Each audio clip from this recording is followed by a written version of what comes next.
बहू लाई दहेज में नीला ड्रम और सीमेंट। सच में कलयुग आ गया है। पहले के समय में पत्नी अपने पति के लिए अपनी जान दे देती थी, लेकिन अब के समय में पत्नियां अपने पतियों की ही जान ले लेती हैं। बेचारा सौरभ। मैं तो चाहता हूं कि इस लड़की को फांसी की सजा हो। मैं तो कभी सपने में भी लव मैरिज नहीं करूंगा। कहीं मेरी पत्नी ने भी मेरे साथ ऐसा कर दिया तो। मुझे भी सौरभ के लिए काफी बुरा लग रहा है। मैं तो एक मच्छर भी नहीं मार पाती हूँ और इसने अपने पति के साथ ये किया। भगवान बचाए ऐसी लड़कियों से तो। अगर तुम लोगों की बातें बंद हो गई हो तो जरा घर के कामों में भी ध्यान दे दो। 4 दिन बाद तुम्हारे भाई की शादी और तुम तीनों के तीनों फोन में घुसे हुए हो। अरे इसके साथ ऐसा हुआ इसका मतलब ये नहीं कि हर कोई ऐसा ही हो। शादी के घर में कैसी अशुभ बातें करने में लगे हुए हो। चुपचाप से फोन रखो और तैयारी करो। अपनी माँ की डांट सुन तीनों बच्चे जल्दी से उठते हैं और काम में लग जाते हैं। ऐसे ही 3 से 4 दिन गुजर जाते हैं और मधु की सबसे बड़े बेटे रोहित की पूनम नाम की लड़की से शादी हो जाती है। पूनम की शादी को 1 से 2 दिन हो चुके थे और आज पूनम के मायके से उसके माता पिता उसका दहेज भिजवाते हैं। वो मेरे मायके से दहेज आया है। बाहर मजदूर ट्रक के साथ खड़े हैं। क्या आप मेरा दहेज का सामान उतरवाने में उनकी मदद कर देंगे? वो क्या है ना, ये नहाने के लिए गए हैं और मुझे माँ जी के लिए चाय बनानी है। हाँ भाभी, ये भी कोई कहने की बात है। रोहन बाहर जाता है और मजदूरों के साथ दहेज का सामान उतरवाने में मदद करता है। धीरे धीरे टीवी, फ्रिज, अलमारी सब उतर जाते हैं कि तभी रोहन की नजर ट्रक के कोने में रखे एक बड़े से नीले ड्रम पर जाती है, जिसके बगल में 2 से 3 बोरी सीमेंट की रखी हुई थी। ये देख रोहन काफी हैरान हो जाता है। अरे ये ट्रक में नीला ड्रम और सीमेंट क्या कर रहा है? क्या ये तुम लोगों का सामान है? अरे भाई साहब, हम लोग ड्रम सीमेंट का क्या करेंगे? ये तो साहब ने सामान के साथ रखवाया था। लेकिन भाभी, दहेज में ये नीला ड्रम और सीमेंट क्यों लेकर आई हैं? कहीं भाभी भी तो। रोहन भागता हुआ हॉल में जाता है जहां पूनम अपनी सास को चाय दे रही होती है। क्या हो गया? ऐसे भागता हुआ क्यों आया है? भाभी, आप दहेज में सीमेंट और नीला ड्रम लेकर आई हैं, लेकिन क्यों? हमारे घर में सीमेंट और ड्रम का क्या काम है? भला ड्रम और सीमेंट कौन लेकर आता है, बताइए मुझे। तू उसे बोलने देगा तो बताएगी ना। बता बहू, ड्रम और सीमेंट क्यों लेकर आई है तू दहेज में? अरे माँ जी, आप तो जानती हैं कि मेरे पिताजी का सीमेंट का ही काम है और आए दिन घरों में सीलन तो होती रहती है, इसीलिए उन्होंने सीमेंट भिजवा दिया। और दहेज में भी काफी छोटा बड़ा सामान आया है। उन्होंने तो राशन भी भिजवाया, इसलिए ड्रम भिजवा दिया ताकि एक्स्ट्रा राशन हम ड्रम में रख सके। थोड़ी देर पहले उनका कॉल आया था, उन्होंने मुझे पहले ही बता दिया था इसके बारे में। ओह, मैं कुछ और ही समझ बैठा था। ऐसे ही 2 से 3 दिन गुजर जाते हैं। तुम बहुत बुरे हो। तुमने कहा था कि तुम हनीमून पर मुझे लंदन ले चलोगे, लेकिन अब तुम कह रहे हो कि हम दार्जिलिंग जाएंगे। मुझे लंदन ही जाना है, मैं दार्जिलिंग नहीं जाऊंगी। पूनम, तुम तो बच्चों की तरह जिद करने लग गई हो। हम लंदन ही जा रहे थे, लेकिन थोड़ा डॉक्यूमेंट का इशू हो गया। हम नेक्स्ट ईयर अपनी एनिवर्सरी पर चलेंगे लंदन। अभी हम हनीमून के लिए दार्जिलिंग ही जाएंगे। मैंने कहा ना कि मुझे लंदन जाना है तो मैं लंदन ही जाऊंगी। आप कुछ भी करिए, लेकिन हम लंदन ही जाएंगे। पूनम अपने कमरे में अपने पति रोहित से हनीमून के लिए लंदन जाने के लिए जिद करने लगती है। तभी पूनम के कमरे के बाहर से उसकी नंद कोमल गुजरती है, जो पूनम की आधी अधूरी बात सुनकर भागते हुए अपनी बहन राशि के पास जाती है और उसे सारी बात बताती है। ये भगवान, सौरभ और मुस्कान के केस में भी तो ऐसा ही कुछ था ना। उसका पति लंदन गया था और जब वो वहां से वापस आया तो उसने अपने पति को मार दिया। कहीं भाभी का भी तो ऐसा कोई प्लान नहीं है? भाभी भैया को लंदन ले जाकर तो नहीं मारेंगी?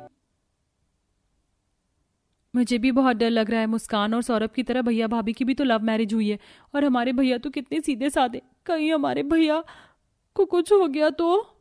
एक तरफ जहां राशि और कोमल अपने भैया के लिए परेशान हो रही थी, तो वहीं दूसरी तरफ पूनम रसोई में रखे उस नीले ड्रम को खाली कर रही होती है कि तभी वहां पूनम का देवर रोहन आता है और पूनम को वो नीला ड्रम खाली करता देख काफी डर जाता है। अरे भाभी, ये ड्रम क्यों खाली कर रही हो? इसमें तो आपने राशन का सामान रखा था ना, इसलिए तो आप इसे दहेज में लेकर आई थी, तो अब इसे खाली क्यों कर रही हो? अरे देवर जी, आप एक सांस में कितने सारे सवाल पूछने लगते हैं मुझसे। अरे मुझे इसका कुछ काम था, अपना कुछ पुराना सामान रखना था मुझे इसके अंदर, इसीलिए इसे खाली करके अपने कमरे में ले जा रही हूँ। पूनम उस ड्रम को खाली करके अपने कमरे में ले जाती है। वहीं रोहन चुपके से पूनम का पीछा करने लगता है और देखता है कि पूनम अपनी अलमारी से अपना कुछ सामान निकाल कर पुराना उस ड्रम में रख रही है। चलो अच्छा हुआ भाभी सच में इतना सामान रख रही हैं, वरना मैं तो कुछ गलत ही समझ बैठा था। इन चाकू की धार तो काफी ज्यादा तेज है, इससे तो आसानी से कटेगा। भाभी, ये आप कैसे काटने की बात कर रही हैं और ये इतने बड़े चाकू कहाँ से आए हमारे घर में? अरे वो क्या है ना, मुझे सब्जी बड़े चाकू से काटने की आदत है। अपने मायके में भी मैं इसी तरह की चाकू का इस्तेमाल करती थी, इसलिए मैंने इसे ऑनलाइन ऑर्डर कर दिया। रोहन, मुझे तो कुछ गड़बड़ लग रही है, दाल में कुछ तो काला है। मुझे लगता है कि पूरी की पूरी दाल ही काली है। क्या खुसर पुसर कर रहे हो तुम तीनों? जाओ जाकर पढ़ाई करो, परीक्षा सर पर है और ये तीनों बातें करने में लगे हुए हैं। अपनी भाभी के आए दहेज में नीला ड्रम और सीमेंट को देख देख कर रोहन, राशि और कोमल को हमेशा सौरभ और मुस्कान के हुए कांड के बारे में याद आती थी। जहां कभी इन तीनों का शक अपनी भाभी पर बढ़ता तो कभी इनका शक कम होता। ऐसे ही कुछ समय गुजर जाता है। आज तो कुछ ज्यादा ही गर्मी है, एक काम करता हूँ, भाभी से कहकर मैंगो शेक बनवा लेता हूँ। रोहन मैंगो शेक बनवाने के लिए पूनम के कमरे में जा रहा होता है। वहीं दूसरी तरफ पूनम, बाथरूम में कितनी ज्यादा सीलन हो गई है, दीवारों में दरार भी आ गई है और ये टाइल भी उखड़ रही है। चलो अच्छा हुआ कि पापा ने मुझे सीमेंट की बोरी भिजवा दी थी। अब जल्दी से सीमेंट खोल लेती हूँ और फिर अच्छे से मरम्मत कर दूंगी बाथरूम की। अपने कमरे में खड़े होकर पूनम एक बर्तन में सीमेंट घोल रही होती है। तभी वहां रोहन आता है। चलो अच्छा हुआ, सीमेंट अच्छे से घुल गई। वैसे इतना सीमेंट काफी रहेगा या कम है? काफी होगा, कौन सा वो इतना बड़ा है। अब जल्दी से काम खत्म कर देती हूँ, सुबह होने से पहले मुझे ये काम खत्म करना होगा। अपनी भाभी को सीमेंट घोलते हुए और ये सब बातें करता हुआ देख रोहन के तो तोते उड़ जाते हैं। अभी ये आप सीमेंट क्यों घोल रही हैं भाभी, और किस काम को खत्म करने के बाद कर रही हैं? उसका सुबह से पहले होना जरूरी है। और भैया कहाँ हैं? भैया भैया भैया कहाँ हो आप? तुम्हारी याददाश्त कमजोर हो गई है, भूल गए हो क्या? थोड़ी देर पहले तो तुमने भैया को अपने काम से बाहर भेजा था और ये सीमेंट मैं बाथरूम के लिए घोल रही हूँ। बाथरूम की एक टाइल उखड़ गई है और दीवार में भी दरार आ गई है। अच्छा हुआ तुम आ गए, चलो मेरी मदद करो। पूनम रोहन को बाथरूम में ले जाती है और उसे सीमेंट की घोल से दीवार में हुई दरारों को भरवाने लगती है। लगता है मेरे को डॉक्टर के इलाज की जरूरत है। आजकल मैं कुछ ज्यादा ही सोचने लग गया हूँ। मुस्कान और सौरभ का केस तो मेरे दिमाग में ही घूमता रहता है। ऐसे ही कुछ दिन गुजर जाते हैं। रोहित अपने कमरे में कुछ फाइल्स रख रहा होता है। तभी रोहन के एक फाइल गिरती है ऊपर और वो उसे उठाने के लिए जैसे ही झुकता है कि तभी पूनम उसे देख लेती है और अपने कमरे के कोने में रखे उस नीले ड्रम को उठाकर रोहित के ऊपर रख देती है। अरे क्या बचपना कर रही हो, जल्दी से हटाओ इस ड्रम को। अरे हटाओ, मुझे काम करना है। मैं भी देखती हूँ कि आज तुम कैसे ड्रम से बाहर निकलते हो। बहुत परेशान कर लिया तुमने मुझे, अब और नहीं। पूनम जैसे ही बोलती है कि तभी पूनम के कमरे के बाहर से राशि गुजरती है। कमरे का दरवाजा बंद था और राशि बिना कुछ देख ही पूनम की बात सुनकर डर जाती है। इसका मतलब जो हम सोच रहे थे वो सही सोच रहे थे। भाभी भैया को मार रही है, मुझे जल्दी से भैया की जान बचानी होगी। राशि भागते हुए हॉल में जाती है और अपनी माँ और भाई बहन को बुलाकर ऊपर ले आती है। रोहन बार बार दरवाजा खटखटाता है, जिसकी आवाज से पूनम जैसी दरवाजा खोलती है तो सभी गिरते पड़ते अंदर आते हैं। आपने मार दिया ना हमारे भैया को, इसी ड्रम के अंदर है ना हमारे भैया की लाश। माँ देखो, भैया हमें छोड़ के चले गए। भाभी ने भैया को मार के ड्रम के अंदर डाल दिया। ऐसा नहीं हो सकता, हमारे भैया हमें छोड़कर नहीं जा सकते। रोहन और राशि की बात सुनकर रोहित अपने ऊपर से नीला ड्रम को हटाता है। अरे तुम लोगों का दिमाग तो नहीं खराब हो गया है? क्या बकवास कर रहे हो? जिंदा हूं मैं, और भला पूनम मुझे क्यों मारेगी? भैया आप जिंदा हो? हमें तो लगा कि जो मुस्कान ने सौरभ के साथ किया वही भाभी ने आपके साथ किया होगा। भगवान का शुक्र है हमारे भैया को कुछ नहीं हुआ। तुम लोग ऐसे सोच भी कैसे सकते हो कि मैं अपने रोहित के साथ ऐसा करूंगी? मैं रोहित से प्यार करती हूँ और अगर एक लड़की ने अपने पति के साथ ऐसा किया, इसका मतलब ये नहीं कि हर लड़की ऐसा करेगी। मैं रोहित को कभी नुकसान पहुंचाने के बारे में सोच भी नहीं सकती हूँ। पूनम बिल्कुल ठीक कह रही है। रिश्ते में सबसे ज्यादा जरूरी होता है भरोसा, और हम दोनों को एक दूसरे पर काफी भरोसा है। सुन लिया तुम तीनों ने, या अभी और कुछ बाकी रह गया? तुम तो मेरे बहू बेटे का घर तुड़वा कर ही मानोगे। सारी बात सुनकर राशि, रोहन और कोमल को अपनी गलती का एहसास होता है और अब वो सब पूनम से माफी मांगते हैं।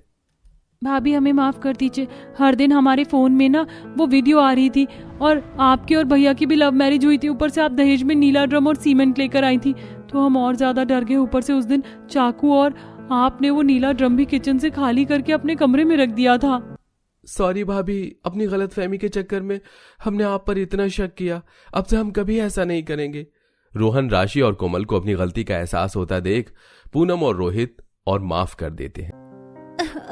माँ, मुझको ये नमक तेल रोटी नहीं खाना है, मुझको मटन वाली बिरयानी खानी है।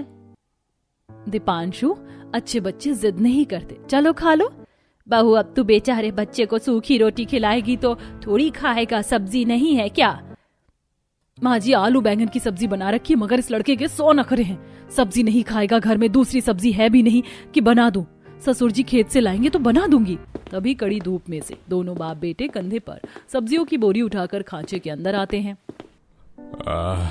हे प्रभु, गजब की गर्मी पड़ रही है गोमती। हाँ जी, जबकि अभी तो चैत का महीना चढ़ा है, तब गर्मी के मारे हाल बेहाल है। मई जून में और भयंकर गर्मी पड़ेगी। सरिता बहू, दोनों बाप बेटे की थाली लगा दे, हाथ मुंह धो लो। बस धो रहा हूँ माँ, अभी मिजाज एकदम थक गया है। खेत की आधे से ज्यादा सब्जी धूप के चलते जल गई। थोड़ी सी सब्जी बेचने लायक निकली है। आज बाजार नहीं लगाऊंगा, फेरी कर लूंगा घूम घूम कर। ऐसा सोचकर शंकर दिल उदास कर लेता है। गरीबी के चलते इस पूरे परिवार की जड़ कमजोर थी। पूरा परिवार किसी तरह 2 टाइम की रोटी खाकर गुजारा करते थे। सब्जी बेचकर भी इतनी आमदनी नहीं थी कि घर में कभी कुछ अच्छा बन जाए। कुछ देर बाद, सरिता, खाना ले आओ, फिर सब्जी भी लगाना है। जी लाई, ये लीजिए, बैंगन की सब्जी रोटी बनाई है। बैंगन की सब्जी सूखी रोटी देखकर दोनों की शक्ल बन जाती है। ये क्या, बैंगन की सब्जी रोटी? रोज रोज सब्जी रोटी खाकर मन भर गया है। अरे मुझको तो बैंगन की सब्जी वैसे भी नहीं भाती, मेरी तो भूख ही मर गई। अरे ले जा बहू, थाली हटा ले। बगैर कहे कभी कुछ अच्छा बनाने का तेरा मन नहीं करता। घर में मटन बिरयानी बने तो जमाना गुजर गया है। उस बेचारी को क्यों सुना रहे हो? बिरयानी क्या बिना पैसों के पक जाएगी? इतना बड़ा परिवार है, कम से कम भी 3-4 किलो मटन चाहिए। अरे बस करो भाग्यवान, तुमसे झगड़ा करने की क्षमता नहीं है मुझ में। जब देखो छोटी सी बात पर दाना पानी लेकर चढ़ जाती हो। बाबूजी, माँ जी, आप दोनों झगड़ा मत कीजिए, मैं अभी टमाटर की चटनी बना लाती हूँ। सरिता कुछ देर में टमाटर की चटनी बनाकर लाकर देती है। दोनों बाप बेटे सब्जी का ठेला लगाने लगते हैं, जिसमें छोटा बेटा पंकज मदद करता है। तभी सरिता की नजर आंगन के पेड़ पर पड़ती है, जिस पर कई सारे कटहल उगे थे। गोपाल जी, देखिए पेड़ पर कितने सारे कटहल लगे हैं। इसे भी तोड़कर रेडी पर सजा लीजिए, बिक जाएगा, वरना डाली में लगे फल बन जाएगा। बाकी एक आधा कटहल घर के लिए भी रहने देना। अभी कटहल का सीजन है ना, इस टाइम के कटहल का कोफ्ता खाने में बड़ा स्वाद लगता है। हाँ, छोड़ दूंगा माँ। थोड़ी देर में दोनों बाप बेटे सब्जी बेचने निकल जाते हैं। तभी शाम को मोहल्ले में ठेला सजाई धजाई मटन बिरयानी बेचने वाला आता है। लो भैया, दीदी, चाचा, चाची, अंकल, आंटी और बच्चे, आ गया आपके मोहल्ले में मुरादाबादी मटन बिरयानी वाला। 200 की हाफ प्लेट, 400 की फुल प्लेट मटन बिरयानी खाओ, आ जाओ आ जाओ। बिरयानी वाले के आवाज लगाते दोनों भाई बहन दरवाजे पर आकर खड़े हो जाते हैं। तभी पड़ोसन कादम्बरी अपने पोते को प्रिंस को लेकर आती है। अरे ओ बिरयानी वाले भैया, मेरे पोते के लिए हाफ प्लेट बिरयानी लगा दो। नहीं, मैं हाफ प्लेट नहीं, फुल प्लेट बिरयानी खाऊंगा। अच्छा, रो मत मेरे लाडले पोते, खा ले फुल प्लेट बिरयानी। मुझको तो मटन बिरयानी देखने में बहुत लजीज लग रही है, काश हम भी खा पाते दीपांशु भैया। चल निशा, चलकर माँ से पैसे मांग कर लाते हैं। दोनों उम्मीद लगाकर सरिता के पास आते हैं, जहाँ ननद पूनम। भाभी, आज आपने इतना कम आटा दिया है, गूंथने को रोटी कम पड़ जाएगी। पूनम, आटा बिल्कुल खत्म हो गया है, इतना ही बचा था। तुम्हारे भैया से 4-5 दिन से कह रही हूँ राशन भरवाने को, वो सुनते कहाँ हैं। मैंने 100 रुपए बचा रखे थे, उसी का आटा लेकर आती हूँ।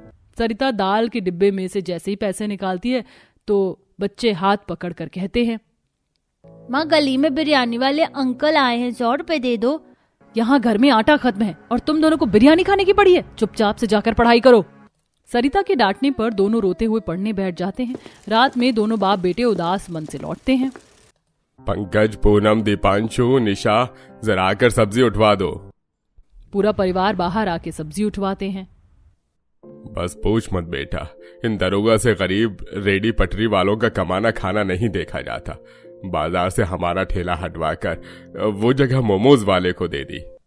ये सुनकर गरीब परिवार वाले चिंता में पड़ जाते हैं। हे भगवान, इस सब्जी के कारोबार से तो घर की रोजी रोटी चल रही थी, अब तो नमक रोटी पर भी मुहाल हो जाएगा। ये बोलते हुए गोमती की आंखों में आंसू झलक पड़ता है। तभी गोपाल दबदबाई आंखों से दिलासा देता है। अरे माँ, तुम रोती किस लिए हो? मैं बाबूजी फेरी मार कर भी सब्जी बेचेंगे तो दिन के 100-200 तो कमा ही लेंगे।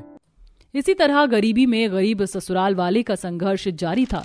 गुजरते समय के साथ घर का गुजारा चला पाना भी कठिन हो जाता है। फिर एक रात, अरे बहू, ये तूने थाली में कब की रोटी परोसी है? देख एकदम अकड़ गई है, ना तो उसे चबाई भी नहीं जा रही है। माँ जी कल की बासी रोटी सेक के परोसी है। बाबूजी गोपाल जी सारा दिन कितनी मेहनत से कमाते हैं, फेंकने का दिल नहीं किया। अरे बासी से क्या हो गया बहू, ये भी तो अन्न ही है, खा लो सब लोग। तभी एकदम से उनके खांचे में बिरयानी की खुशबू आती है। लगता है किसी के घर में मटर बिरयानी बना हुआ है। बुआ, हमारे घर में बिरयानी कब बनेगा? बहुत जल्द बनेगा दीपांशु, चलो खा लो। सब लोग बेमन से सूखी रोटी खाने लगते हैं, लेकिन सबका दिल बिरयानी खाने के लिए ललचा रहा था। अगली सुबह हल्ला गुल्ला की आवाज से सब जाग जाते हैं। चोर चक्का कहीं का, बता क्या आया था चुराने, बोल। दादी दादी, मैं कुछ भी चुराने नहीं आया था, झूठ मुझको, झूठ। ये तो दीपांशु की आवाज है। सरता, दीपांशु कहाँ है? गरीब ससुराल वाले हड़बड़ाते हुए बाहर आते हैं। जहाँ कादम्बरी किसी कसाई की तरह दीपांशु का कान पकड़े थी, तभी गोमती झगड़ पड़ती है। अरे ओ निर्दयी औरत, छोड़ मेरे पोते को, छोड़। देखो देखो मोहल्ले वालों, आ गया चोरों का खानदान। तू चोर, तेरा पूरा खानदान चोर होगा। अरे भगवान चुप करो, ऐसे झगड़ा बढ़ाने का कोई मतलब नहीं। अरे एक ही पड़ोस में रहना है हमें। कादम्बरी बहन जी, क्या बात है, मेरे पोते से कोई भूल चूक हुई है क्या? ज्यादा दूध के धुले मत बनो शंकर भाई, पूछो अपने पोते से क्या कर रहा था मेरे घर के आगे। तभी सरिता दीपांशु के मुंह पर बिरयानी की जूठन लगी देखकर समझ जाती है। आंटी जी, अपने बेटे की तरफ से मैं माफी मांगती हूँ। अब चलिए सब लोग। भाभी, जब हमारे दीपांशु ने कुछ किया ही नहीं तो आपने उस घमंडी औरत से क्यों माफी मांगी? दीपांशु, सच सच बता, क्या तूने कादम्बरी आंटी के कूड़ेदान में से बिरयानी निकाल कर खाई थी? हाँ खाई थी माँ। मैंने तुम्हें कितनी बार बोला कि मेरा बिरयानी खाने का दिल करता है, तुम कभी नहीं बनाती हो। दीपांशु के कूड़े में से झूठी बिरयानी निकाल कर खाने की बात सुनकर ससुराल वालों का कलेजा फट जाता है। पूरा परिवार फूट फूट कर रो पड़ता है। हे भगवान, ये तू कैसे दिन दिखा रहा है? मेरा बच्चा बिरयानी खाने के लिए तरस रहा है, पर मैं पिता होकर भी उसकी इच्छा को पूरी नहीं कर पा रहा। तभी एकदम से सरिता का ध्यान लाइन से रखे सब्जियों की पन्नी पर जाता है, जिससे उसे जुगाड़ आता है। तो उसको बिरयानी खानी है ना, तो आज घर में बिरयानी बनेगी। मगर बहू, अभी तो हमारे हाथ में पैसा कौड़ी भी नहीं, चिकन मटन कहाँ से खरीद कर खाएंगे? माँ जी, सब आप मुझ पर छोड़ दीजिए। सरिता अपनी नंद पूनम के साथ कटहल और पन्नी में से बाकी सब्जी छांट कर रसोई में लाती और बिरयानी बनाने में लग जाती है। ननद जी, तुम इन सब्जियों को बारीक बारीक काट दो, तब तक मैं कटहल छील कर काट लेती हूँ। माना कि हमारे पास मटन बिरयानी खाने के पैसे नहीं है, लेकिन सब्जी तो हमारे घर की है, सब्जी बिरयानी तो बना सकते हैं। भाभी, ये जुगाड़ हमको पहले क्यों नहीं सूझा? सरिता शिद्दत से सब्जी बिरयानी बनाती है। बिरयानी का चावल तो भिगो दिया, तब तक सब्जी अच्छे से भून लेती हूँ।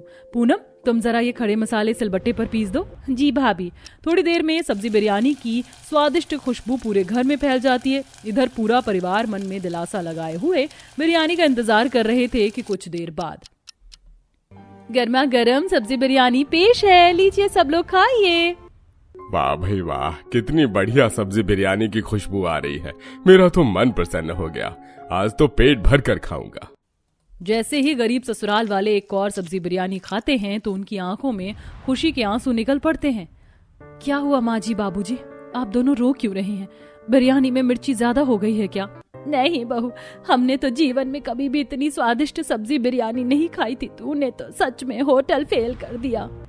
सच में सरिता, क्या कमाल की बिरयानी बनाई है तुमने। बिल्कुल भी देखकर नहीं लग रहा कि बिना चिकन मटन की बिरयानी है ये।